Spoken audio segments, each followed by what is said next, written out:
well too. They're not typically it's usually one of our sections that students do pretty well on, so they usually don't have much trouble there. So our standard form of a circle is x minus h squared plus y minus k squared equals r squared. Okay?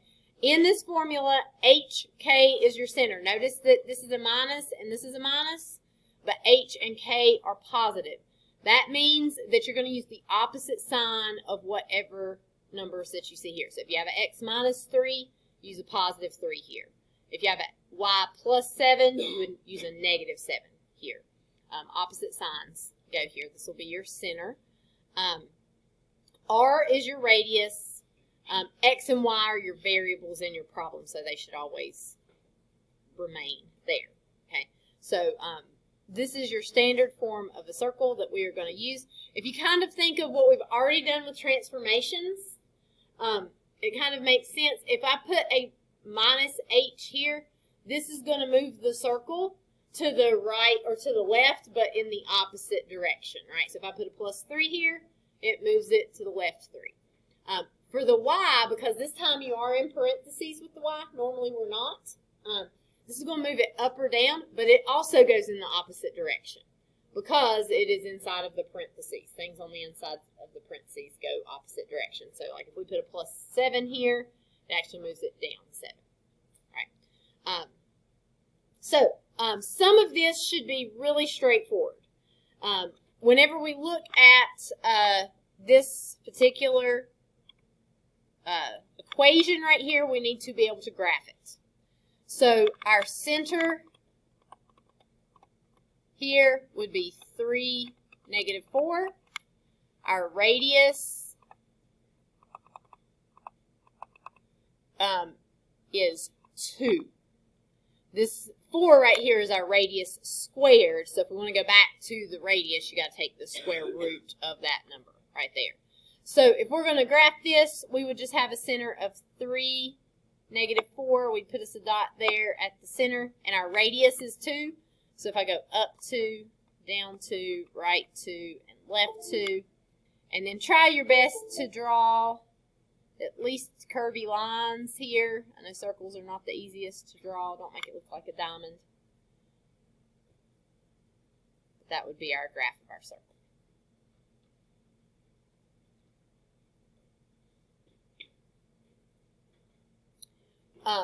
For this is true, I think so. For this whole unit,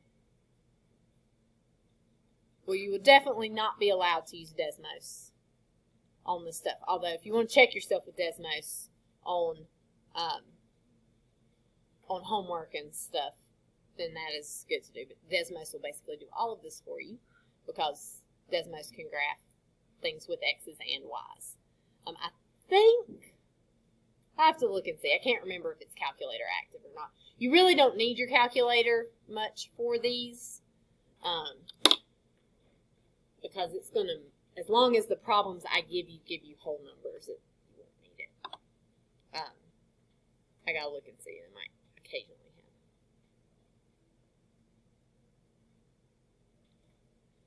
happen. Okay? So all of these are already in standard form. We just need to find the radius and the center of each equation. So if I look at the first one here, Morgan, what would my center be for example 1? 3, negative 1. Perfect. 3, negative 1. And Carly, what about my radius? Perfect. Okay. For example 2, Jeremy, what's my center for number 2? 0, 9. Very good. Caleb, what about the radius? I'm just going to leave it square root. It'll be square root of 14.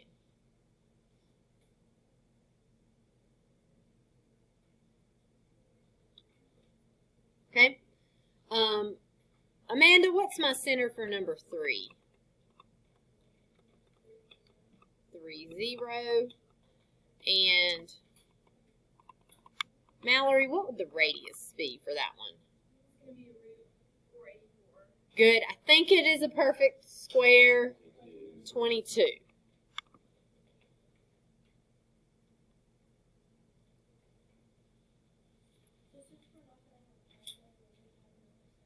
I need to check and see if you're going to have a calculator or not. I can't. Probably not. Or it would be multiple choice where you could kind of like work, you'd only have like 4, you'd have to multiply to check. So I can't remember if I let you use a calculator on this or not. I know I did not let you use Desmos on this. All right. Let's see. Lily, what's our center on the last one?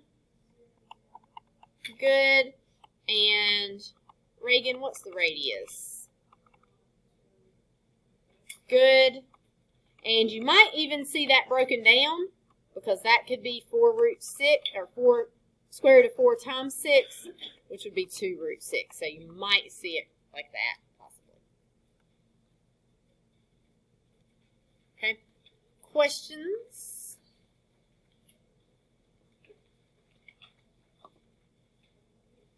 All right. So I want you guys on your own here to go ahead and write the equations of these circles. So you're given the radius and the center. You were supposed to write the equation of the circle for me.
Okay, so up here I've put the answers for these. For the first one, you should have x minus 3 squared plus y minus 4 squared equals 25. Second one is x plus 1 squared plus y squared equals 9. It is okay to have like y plus 0 squared. It just looks a little messy, but it is correct. And then 3, you should get x plus 4 squared plus y minus 7 squared equals 4. Okay. Questions here? That is a wonderful question. It will turn it into a hyperbola, which we will look at on Thursday, I think. So, yes, it will change it. So for it to be a circle, you have to have a plus sign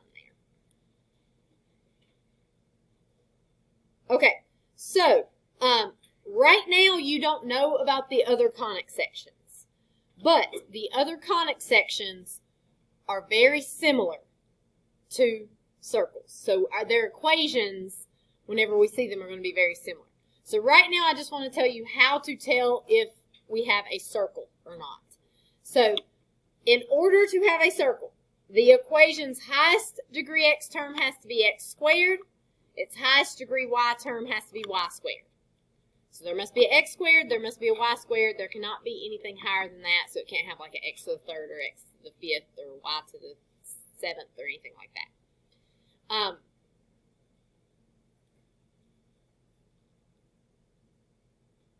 If they are both positive, really technically, I guess I should say this, or both negative,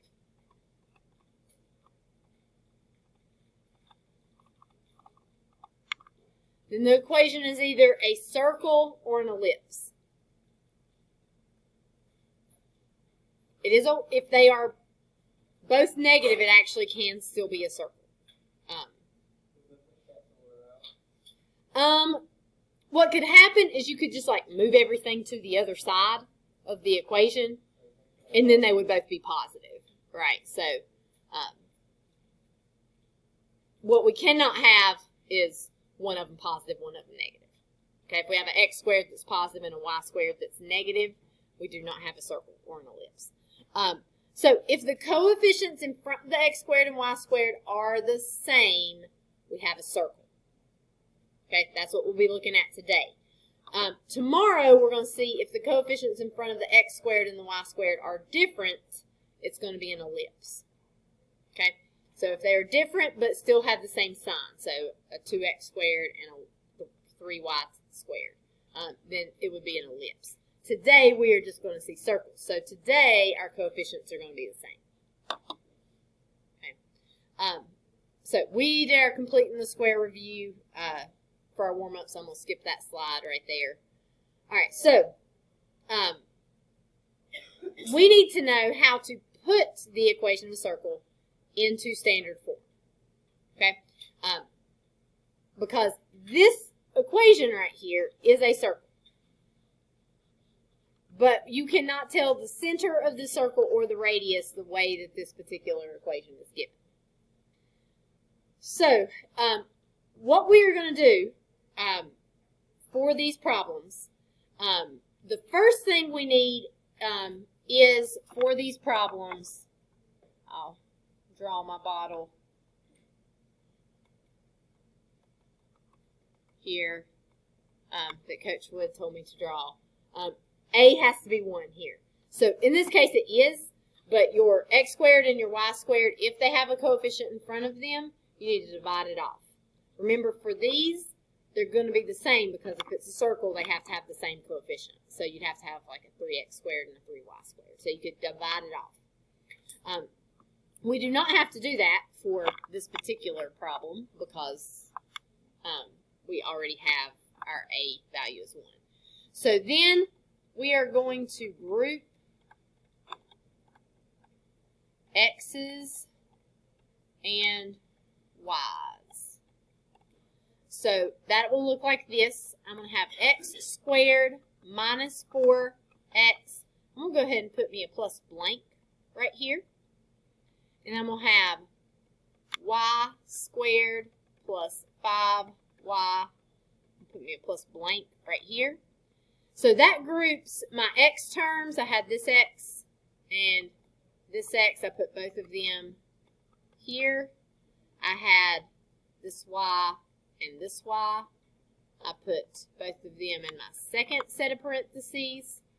I'm going to take this. We do not change the sign because that stuff is all staying on that left-hand side. So we leave it alone.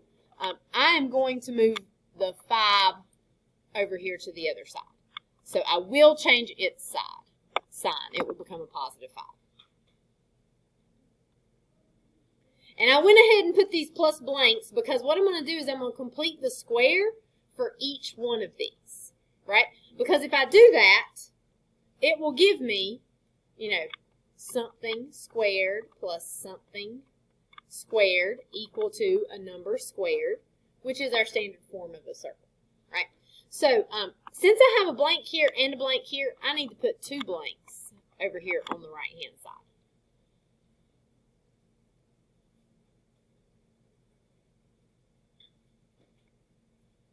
So we will complete the square for this first parentheses. It's the same process as when you're solving, completing the square. So I will have to take this -4. I'm going to divide it by 2. That'll give me a -2. That's the number that goes here. And I'm going to square that, and that'll give me a 4 right here. Okay, so essentially what has happened is I have completed the square, made this a perfect square trinomial, a square double square, and then factored it. There, because this factors into x minus 2 times x minus 2. All right, if I add the 4 here, I must add the 4 to the other side. That's why I went ahead and put a blank over here to remind me. Okay, so I have completed the square for this part. I need to complete the square for the y's as well. This one's a little trickier. So I have y, and then I need half of my 5 right here. Okay, so that is going to be 5 halves. I prefer you to use fractions for these.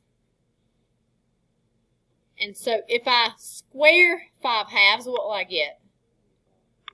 25 over 4. Square the top, square the bottom.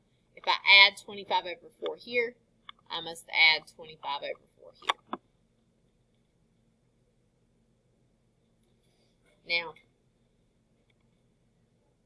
we're going to do these notes without a calculator till I go look and see. You will be better at fractions if you try to do fractions without a calculator.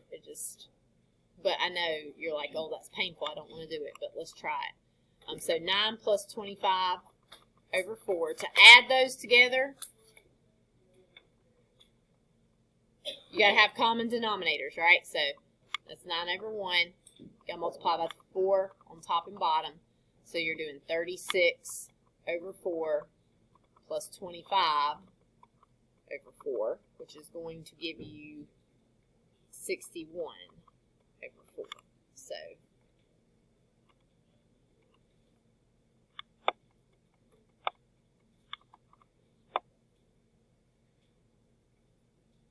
now the good thing about this is you're done here. This is the standard form of the circle. You're not having to solve the completing the square with the square roots and i's and plus or minuses and all that stuff, because this is the standard form of a circle. So looking at this, Bo, what would the center of this circle be? Perfect. 2, negative 5 halves. And Lily, what's our radius going to be? Okay, what number do we look at to find the radius? 61 over 4, but it is not the radius itself, right? Because that number is the radius squared. So how do we get back to the radius? Square root. So we got square root of 61 over 4. We cannot take the square root of 61, so we'll probably leave it in the top. But we can take the square root of 4. It is 2. And I don't believe 61 will break down, so you'll probably just see it like this.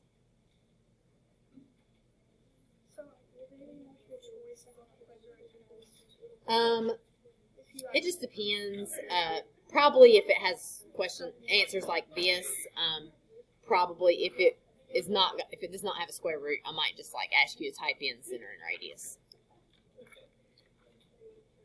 This one in particular, that radius is what's probably going to make me have to. But if the radius had been something like 7 halves, if that had been 49 over 4, then I would give it to you where you actually had to type it in. I didn't even write my steps here, as I just got carried away, didn't I? We completed the square for x's and y's, and then we just simplify if necessary there.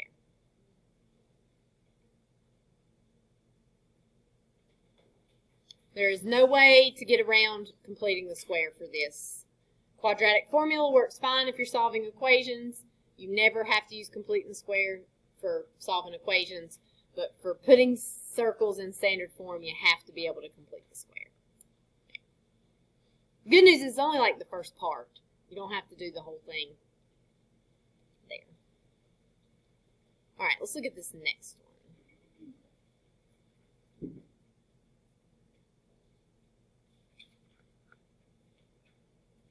All right, our first step for circles.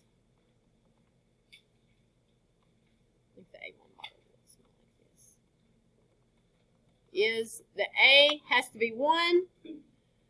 So if this is a circle, x squared and y squared are going to have the same coefficient, right? So they are both 2 here. We need the coefficients in front of our x squared and y squared to be 1. So we must divide everything by 2.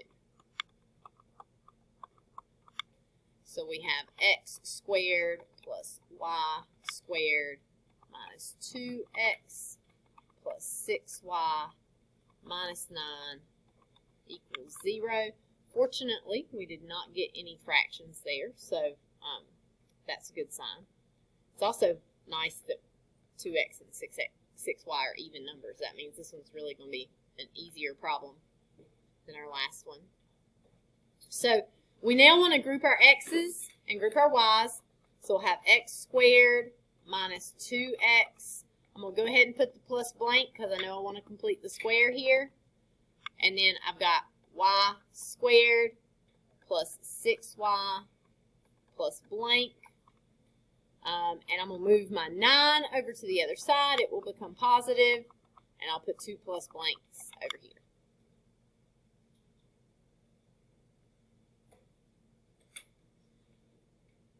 Okay?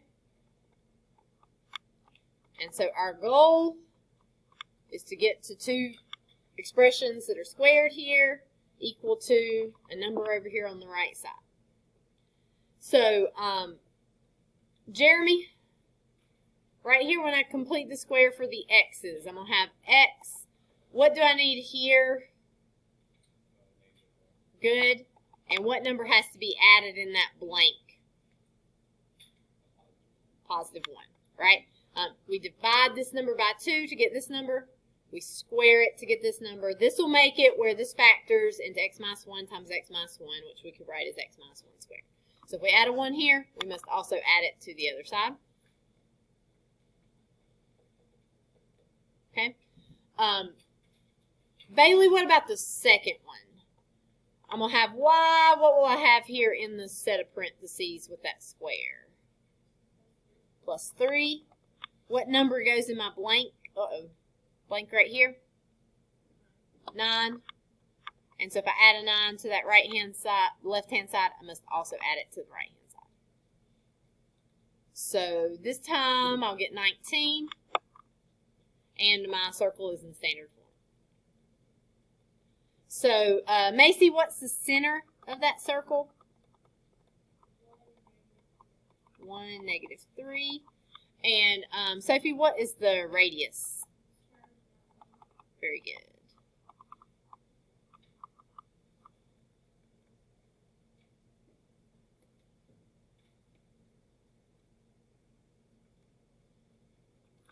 Okay, questions?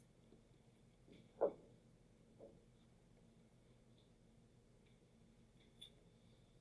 right, try that next one on your own.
divided by 2, you get rid of that coefficient, and then you're taking half of that.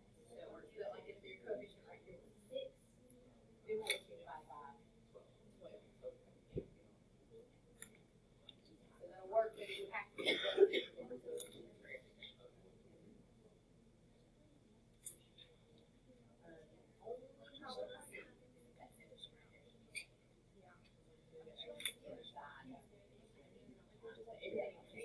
Yeah, we don't drop this. Because that's where I get stuck at. Like I can get the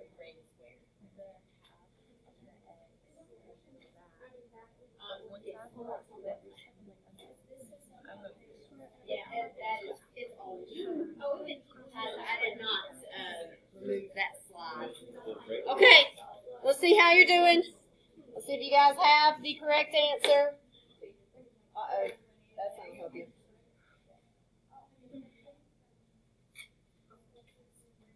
Come on. There we go. Okay. Here is what you should get. You should end up with the equation right here of x minus 5 squared plus y plus 2 squared equals 12. So you will have a center at 5, -2, and your radius is the square root of 12, which could also be written as 2 root 3. There. I can't remember if on Delta Math it makes you 5 radicals or what. Delta Math does. So your assignment, it says that, ignore the bookwork it says there. I forgot to take that off.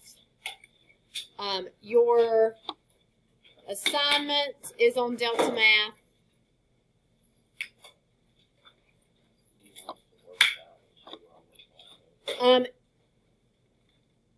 You do not have to turn in your work for these, so you may do it on sheet paper if you'd like, or if you'd rather just use the whiteboards, that's fine too. I did not. Okay. Okay. I will check. I'll recheck my email. The first ones are going to ask you to write the equation. So you basically just need to find the center and the radius and write the equation. And then the others are going to be doing basically what we just did. Right? For those last 3. Okay? Questions? All right, you've got about 30 minutes. Hopefully you'll be able to get most of this, if not all of it, done.